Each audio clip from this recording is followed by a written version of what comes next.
Before we start looking at how money is really created, we need to have a quick look at what types of money we actually use in the economy. There's actually 3 types of money that we use in the economy. As a member of the public, you will only ever have used 2 of them. The simplest form is cash, the £5, £10, £20 and £50 banknotes, and the metal coins that most of us will have in our wallets at any point in time. As you probably know, only the government, via the Royal Mint and the Bank of England, is allowed to create these. If you try to make your own at home, pretty soon you'll get the police kicking down your door at 2 in the morning. So, now imagine that you need to pay your rent and your landlord has an account with a different bank to you. When you log into your internet banking and make the payment to your landlord, your bank has to send some money to your landlord's bank to settle and complete the transaction. Of course, the banks don't want to make these payments to each other in physical cash because carrying all this money around is dangerous, even if they use protected security vans and guards with bulletproof vests and helmets. So, instead, they use a type of electronic money, which is called central bank reserves. Remember that name, because we'll be using it a lot in this video. Central bank reserves are effectively an electronic version of cash, and banks use these electronic central bank reserves to make payments to each other. The central bank reserves are created by the Bank of England. We'll cover how later on, and they can only be stored in accounts that the big banks have with the Bank of England. To get one of these bank accounts at the Bank of England, you have to be a bank. So as members of the public, we can't get our hands on any central bank reserves. We just have to use the physical cash. So the first 2 types of money are 1, cash, and 2, central bank reserves. Remember that central bank reserves are like an electronic version of cash that only the banks can use to make payments between themselves. The third type of money is a type of money that isn't created by the Bank of England, the Royal Mint, or any other part of government. This third type of money is the type of money that's in your bank account right now. This money is just numbers in a computer system. Bankers and economists refer to this type of money with jargon such as bank deposits, demand deposits, sight deposits, or bank credit. These terms all pretty much mean the same thing and are used interchangeably. They might also be referred to as bank liabilities. This is the accounting term, because this money is a liability of the bank to you, i.e. it's what the bank needs to repay you at some point in the future. Now, in a legal sense, the numbers in your account aren't really money at all. But despite that, they serve exactly the same purpose as the £10 and £20 notes that you might hold in your wallet. It's this type of electronic bank deposit money that now makes up over 97% of all the money used in the UK economy. Less than 3% of the money supply is cash created by the government. And all this electronic bank money is created by banks, as we'll explain now. The balloon model. Let's revisit the multiplier model that we saw in the last video. Remember that it describes the money system as having a base of base money. In the simplified version, the base is made up of cash. In reality, it's not just cash in this base, it's also the electronic central bank reserves that banks keep in their accounts at the Bank of England.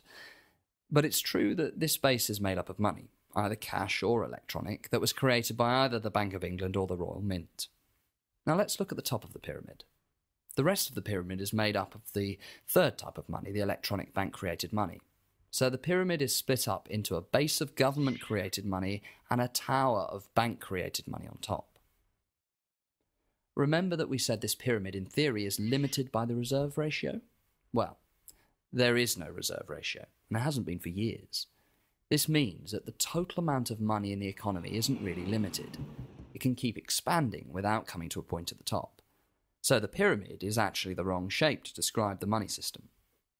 In reality, it's closer to a balloon of bank-created money, wrapped around a smaller balloon of base money.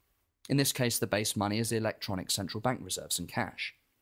As we'll see in this video, the Bank of England has relatively little control over the total size of the balloon of bank-created money. They can't really control how much money is in the economy, even if they claim to be able to. The outer balloon of bank-created money could expand out of control and the Bank of England wouldn't be able to stop it, at least not within the current monetary system. We saw this happen before the crisis. In 2006, the outer balloon of bank-created money was 80 times bigger than the inner balloon of base money. The multiplier wasn't 10 times like the textbook models suggest, it was actually 80 times. And then when banks panicked during the crisis and refused to lend, the Bank of England pumped a load of extra base money into the inner balloon through the scheme known as quantitative easing. But this didn't lead to a massive increase in the size of the outer balloon. Right now, the outer balloon, the amount of bank-created money, is only 14 times bigger than the inner balloon. This shows that there is no real connection between the amount of central bank reserves, or base money, and how much money that the banks are able to create.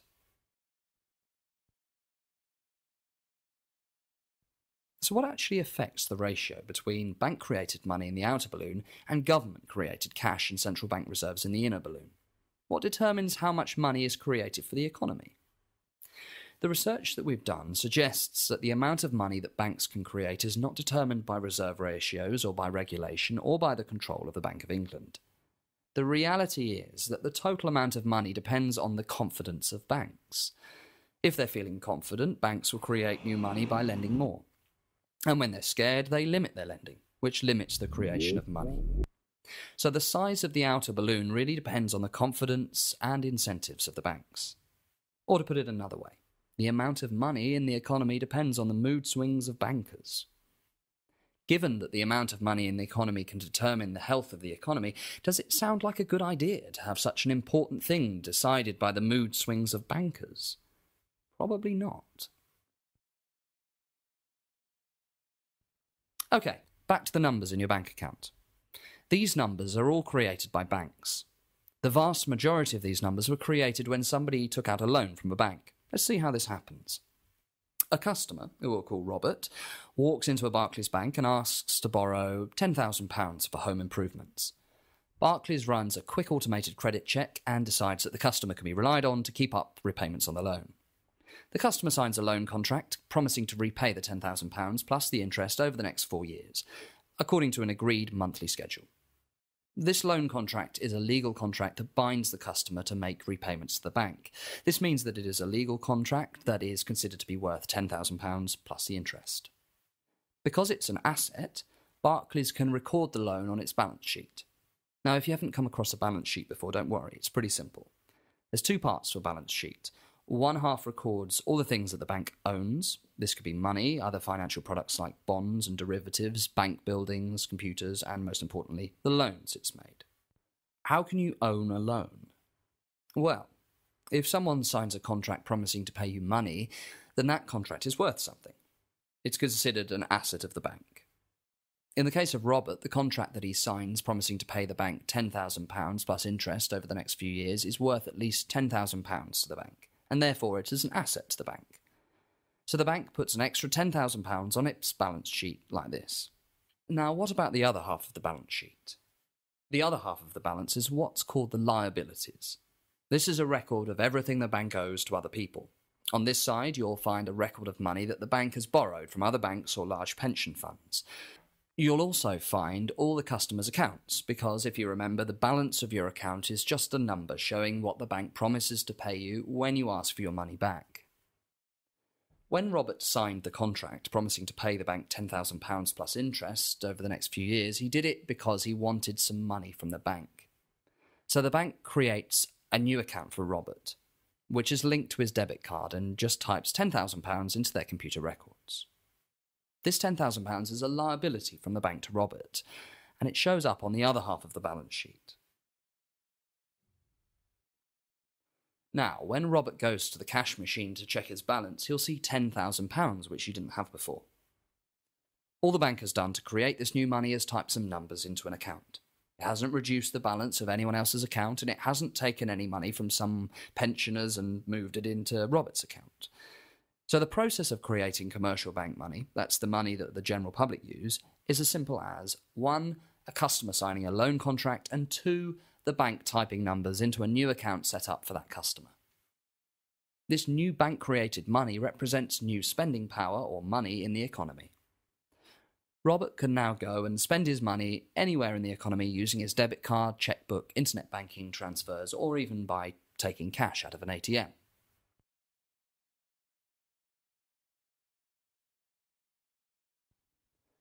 But there's a small complication.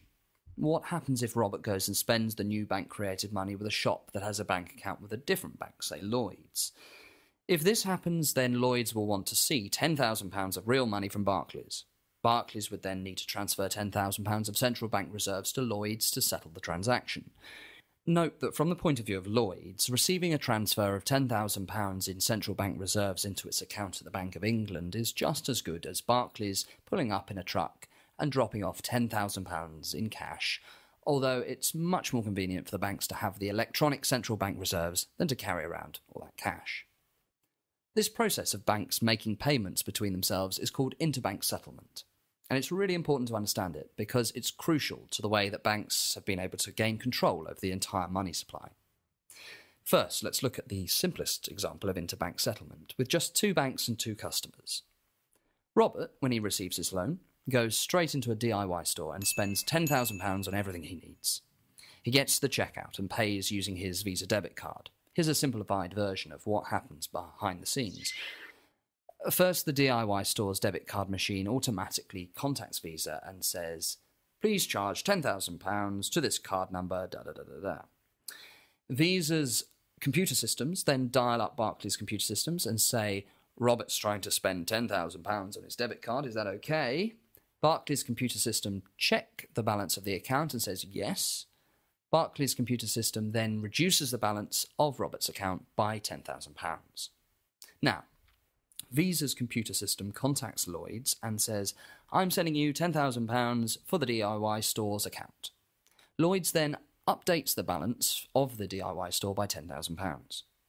However, importantly, when the owners of the DIY store log into their internet banking, they see two figures. One says account balance and the other says available now. For the next couple of days after Robert's come into the shop, the account balance will be £10,000 higher than the available now balance. The £10,000 that Robert has spent isn't available to the DIY store for them to spend just yet. Why? Well, behind the scenes, Barclays needs to settle with Lloyds. When Lloyds gets the message that someone has spent £10,000 in the DIY store, it updates their account balance and then calls Barclays to say, "Send me the money."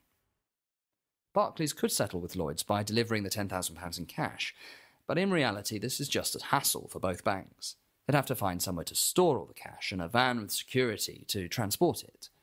So instead, Barclays will settle by making a £10,000 transfer from its reserve account at the Bank of England to Lloyds' reserve account at the Bank of England. Once Lloyds gets the £10,000 in its account at the Bank of England, then it will update the available balance in the DIY store's account.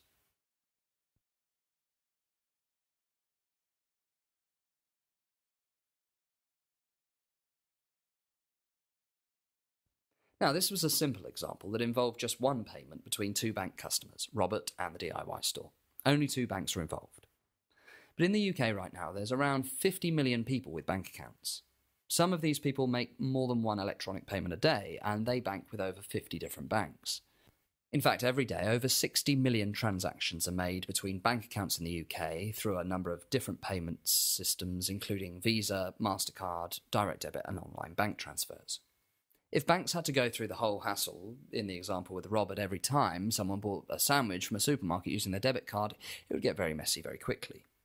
But there's a clever way of simplifying the whole thing massively. It's called multilateral net settlement. When you have a lot of individuals and businesses all making payments to each other, that's a lot of money flowing between the different banks. So what the banks do, especially with systems like BACS, which manages direct debits and the type of bank transfers that you make via internet banking, is this. First, they put all the payments into a big computer database without actually moving any real money, cash or central bank reserve, about.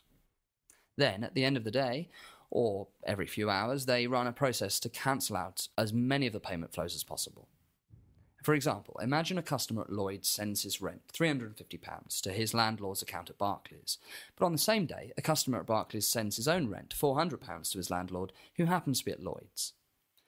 The two payments almost cancel each other out, so after cancelling out, or netting in the official jargon, the only money that really needs to be moved is £50 from Barclays to Lloyds.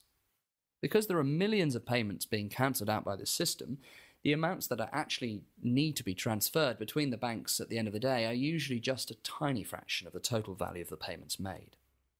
And this is why, even though in 2007 RBS customers had nearly £700 billion in its customers' accounts, RBS itself only had £17 billion that it could actually use to make payments on behalf of those customers. This 17 billion was more than enough for the total netted payments that it would need to make at the end of the day.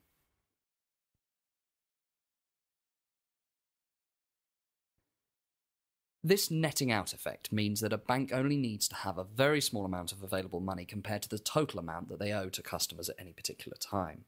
They know that any payments they make to other banks are likely to be cancelled out by payments coming back to it.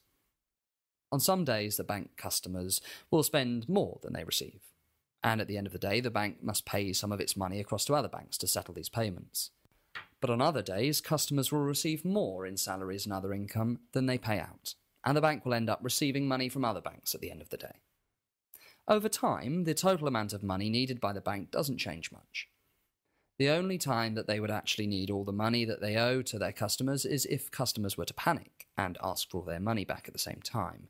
This is what happened to Northern Rock in the UK and Wachovia in the US, and it can destroy a bank very quickly.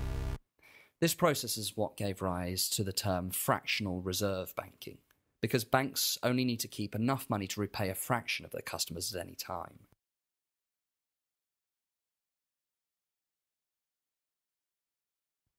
We talked about the central bank reserves that banks keep in their accounts at the Bank of England. These reserve accounts don't store cash, just electronic central bank reserves. It's important to appreciate that although central bank reserves are created by the Bank of England, they're still just numbers in a computer system. These numbers are just stored on a file very similar to an Excel spreadsheet, and we could create 1 billion of them in the time it takes to type out the number you see on your screen. The £150 billion of central bank reserves are no more tangible than the numbers on this screen, and in fact, the entire record of balances of the central bank reserve scheme will take up less space on the Bank of England's computer hard drive than the average song on an MP3 player. Now, the computer system that records all these central bank reserves is referred to by the Bank of England as the real-time gross settlement processor, or RTGS processor. Now, real-time gross settlement isn't as complicated as it sounds.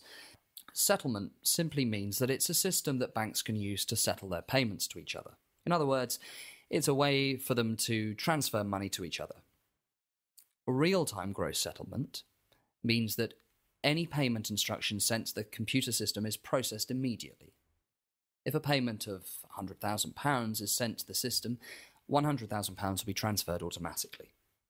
This is in contrast to multilateral net settlement that we discussed just before, in which all the payments are queued up, cancelled out against each other, and only the final net difference is transferred.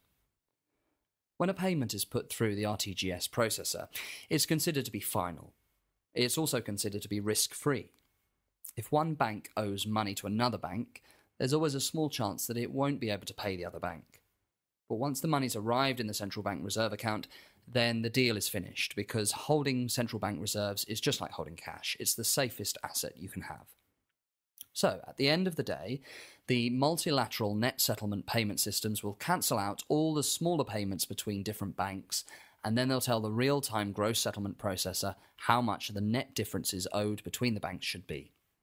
The RTGS system will then transfer the central bank reserves from the banks that owe money to the banks that are owed money. So, let's recap everything we've covered so far before we look into what actually determines how much money the banks can create. We've seen that the textbook model of money creation suggests that there's a base of central bank or government-created money on top of which the commercial banks can blow up the total money supply by relending the same money over and over again. We saw that this model is actually completely inaccurate.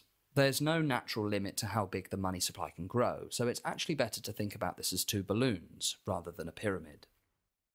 We saw that banks can create money by simply typing numbers into a customer's account when they make a loan. When you sign the contract, the bank gets an asset that balances out the new liability they create when they type numbers into your account. When a customer spends the money the bank has just created, and those payments go to the customers of other banks, then the other banks will call the bank that created the money and ask for them to settle in central bank reserves.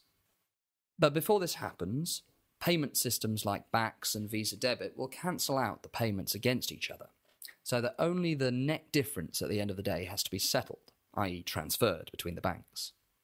This netting out significantly reduces how much money banks really need to keep at any particular time. In a few minutes, we'll see what actually limits how much money the banks can create. But first, it's worth asking whether the numbers that banks create can really be considered money.